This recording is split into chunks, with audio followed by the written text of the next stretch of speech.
ನಮಸ್ಕಾರ ಎಲ್ಲ ನನ್ನ ಕನ್ನಡದ ಮನಸ್ಸುಗಳಿಗೆ ಬಹಳ ವಿಷಾದದಿಂದ ಈ ಒಂದು ವಿಡಿಯೋನ ಮಾಡ್ತಾ ಇದ್ದೀನಿ, ಒಂದು ಹೇಳಿಕೆಯನ್ನು ಕೊಡ್ತಾ ಇದ್ದೀನಿ. ಏನಪ್ಪ ಅಂತಂದರೆ ಏನು ನಮ್ಮ ಈ ಕಿತ್ತೂರು ಕರ್ನಾಟಕ ಮತ್ತು ಉತ್ತರ ಕರ್ನಾಟಕ ಭಾಗದ ಒಂದು ಜನರ ಬೇಡಿಕೆ ಇತ್ತು.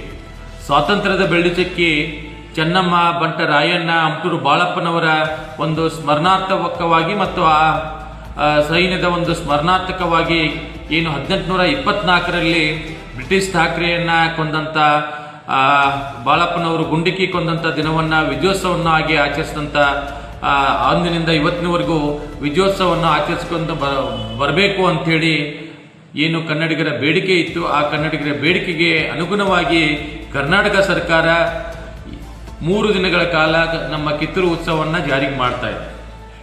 ಕಿತ್ತೂರು ಉತ್ಸವ ಆಗಬೇಕಾಗಿರೋದು ಕನ್ನಡ ಸಂಸ್ಕೃತಿಯನ್ನು ಬಿಂಬಿಸೋದು, ಕನ್ನಡತನವನ್ನು ಬೆಳೆಸೋದು, ಸ್ವಾಭಿಮಾನವನ್ನು ಬೆಳೆಸೋದು ಮತ್ತು ದೇಶಾಭಿಮಾನವನ್ನು ಜನರಲ್ಲಿ ಬಿತ್ತುವಂಥ ಕೆಲಸ ಆ ಒಂದು ಕಿತ್ತೂರು ಉತ್ಸವದಲ್ಲಿ ಆಗಬೇಕು. ಅಲ್ಲಿ ಕನ್ನಡದ ಜನಪದದ ಮತ್ತು ಕನ್ನಡ ಸಂಸ್ಕೃತಿಯನ್ನು ಬಿತ್ತು ಕೆಲಸ ಮತ್ತಷ್ಟು ಕನ್ನಡ ಸಂಸ್ಕೃತಿ ಇಲಾಖೆಯಿಂದ ಆಗಬೇಕಾಗಿತ್ತು. ಆದರೆ ನಿನ್ನೆ ಮಾತ್ರ ನೋಡಿದರೆ ನಮ್ಮ ಬೆಳಗಾವಿಯ SP ಅವರಾದಂಥ ಡಾಕ್ಟರ್ ಭೀಮಾಶಂಕರ್ ಗುಳೇದವರ ನಡವಳಿಕೆಯನ್ನು ನಾವು ತೀವ್ರವಾಗಿ ಖಂಡಿಸ್ತೀವಿ. ಯಾಕಂತಂದ್ರೆ ಯಾವುದೋ ನೀವು ಮುಂಬೈನಿಂದ ಕರ್ಕೊಂಡು ಬಂದಂತ ಕಲಾವಿದರಿಗೆ ಆದ್ಯತೆಯನ್ನು ನೀಡಿ ಸ್ಥಳೀಯವಾಗಿ ದೊರೆತಂತ ನಮ್ಮ ಏನು ಹನುಮಂತ್ ಲಮಾಣಿ ಇದ್ದಾರೆ ಅಂತ ಕಲಾವಿದರನ್ನ ಕಡೆಗಣಿಸೋ ಕೆಲಸ ಮಾಡ್ತಾ ಇದ್ರೆ, ಕನ್ನಡ ಕಲಾವಿದರಿಗೆ ಅವಮಾನ ಮಾಡುವಂತ ಕೆಲಸ ಮಾಡ್ತಿದ್ರಿ. ಇಂಥ ಕೆಲಸವನ್ನ ಯಾಕೆ ನೀವು ಮಾಡ್ತಾ ಇದ್ರೆ ನಮಗಂತೂ ಗೊತ್ತಾಗ್ತಾ ಇಲ್ಲ. ಆದ್ರೆ ಏನು ನಿಮ್ ಕೆಲಸ ಏನ್ರಿ ಸರ್? ಅಲ್ಲಿ ನಿಮ್ ಕೆಲಸ ಏನು? ನಿಮ್ಮ ಕೆಲಸ ಭದ್ರತೆ ಕೊಡಬೇಕಾಗಿದ್ದು ಕನ್ನಡ ಮತ್ತು ಸಂಸ್ಕೃತಿ ಇಲಾಖೆ ಕೆಲಸ. ಅವರು ಕಲಾವಿದರಿಗೆ ಕಾರ್ಯಕ್ರಮ ಕೊಡುವಂತ ಕೆಲಸ ಅವ್ರು ಮಾಡ್ತಾರೆ.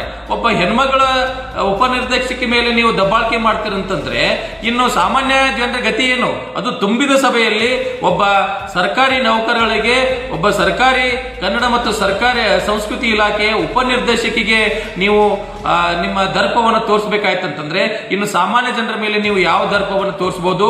ಈ ಹಿಂದೆ ಕೂಡ ಕಿತ್ತೂರು ಭಾಗದಲ್ಲಿ ರೈತರು ಪ್ರತಿಭಟನೆ ಮಾಡಬೇಕಾದಂತಂದ್ರೆ ಆ ರೈತರನ್ನ ಸಡ್ಡು ಹೊಡೆದಂತ ಕೆಲಸ ನೀವು ಮಾಡ್ತಾ ಇದ್ರಿ.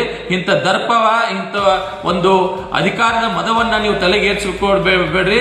ತಮ್ಮಲ್ಲಿ ಕಳಕಳಿ ನಾವು ಮನವಿ ಮಾಡ್ಕೊಳ್ತೀವಿ.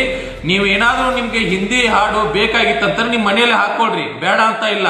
ಆದರೆ ಸರ್ಕಾರಿ ವೆಚ್ಚದಲ್ಲಿ ಮಾಡಿ, ಸರ್ಕಾರಿ ವೆಚ್ಚದಲ್ಲಿ ಹಿಂದಿ ಗಾಯಕರನ್ನ ತಂದು ಕನ್ನಡ ಕಲಾವಿದರನ್ನ ಕೊಲೆ ಮಾಡುವಂತ ಕೆಲಸ ನಿಮ್ಮಿಂದ ಆಗಬಾರ್ದು. ನಿಮಗೆ ಕರ್ನಾಟಕ ಸರ್ಕಾರ ನಾವು ಸಂಬಳವನ್ನು ಕೊಡ್ತಾ ಇದ್ದೀವಿ. ಕನ್ನಡ ಜನರ ತೆರಿಗೆ ಹಣದಿಂದ ನೀವು ಸಂಬಳವನ್ನು ತಗೊಳ್ತಾ ಇದ್ರಿ. ಕನ್ನಡ ಕಲಾವಿದರನ್ನ ಬೆಳೆಸುವಂತ ಕೆಲಸ ಇಲ್ಲಿ ಅಧಿಕಾರಿಗಳದಾಗಬೇಕು. ಅದು ನಿಮ್ಮ ಆದ್ಯ ಕರ್ತವ್ಯ ಆಗಬೇಕು. ಅದ್ರ ಹೊರತುಪಡಿಸಿ ನೀವು ಏನು ಅಲ್ಲಿ ಹಿಂದಿ ಗಾಯಕರಿಗೆ ಅವಕಾಶ ಮಾಡಿಕೊಡೋದು ಯಾವ ನೀತಿ ರೀ? ನಮ್ಮ ತೆರಿಗೆ ಹಣದಲ್ಲಿ ಹಿಂದಿ ಗಾಯಕರಿಗೆ ನಾವ್ಯಾಕ್ರಿ ಕೊಡಬೇಕು? ನಿಮ್ಗೆ ಅಷ್ಟು ಜರುರತ್ತಿತ್ತು, ನಿಮ್ಗೆ ಅಷ್ಟು ಬೇಕಾಗಿತ್ತು ಅಂತಂದ್ರೆ ನಿಮ್ಮ ಮನೆಯಲ್ಲಿ ತಂದು ಹಾಕೊಳ್ರಿ. ಅದನ್ನ ಬಿಟ್ಟು ಒಬ್ಬ ಹೆಣ್ಮಗಳ ಮೇಲೆ ದರ್ಪ ತೋರಿಸುವಂತ ಕೆಲಸ ಅಧಿಕಾರಿಗಳಾಗಿ, ಒಬ್ಬ ಪೊಲೀಸ್ ಅಧಿಕಾರಿಯಾಗಿ, ಒಬ್ಬ ಹಿರಿಯ ಪೊಲೀಸ್ ಅಧಿಕಾರಿಯಾಗಿ, ಒಬ್ಬ ಜಿಲ್ಲೆಯ ವರಿಷ್ಠ ಅಧಿಕಾರಿಯಾಗಿ ನೀವು ಮಾಡಿದ್ದನ್ನ ನಾವು ಖಂಡಿಸ್ತೀವಿ. ಇನ್ನು ಮುಂದೆ ಇಂಥ ಕೆಲಸಗಳಾದ್ರೆ, ಇಂಥ ಏನಾದ್ರೂ ನೀವು ಅನಾಹುತಗಳನ್ನು ಮಾಡಿದ್ರೆ ನಿಮ್ಮ ಕಚೇರಿಗೆ ಬಂದು ಮುತ್ತಿಗೆ ಹಾಕುವಂತ ಕೆಲಸವನ್ನ ಇಡೀ ನಾವು ಕನ್ನಡಿಗರೆಲ್ಲ ಮಾಡಬೇಕಾಗುತ್ತದೆ.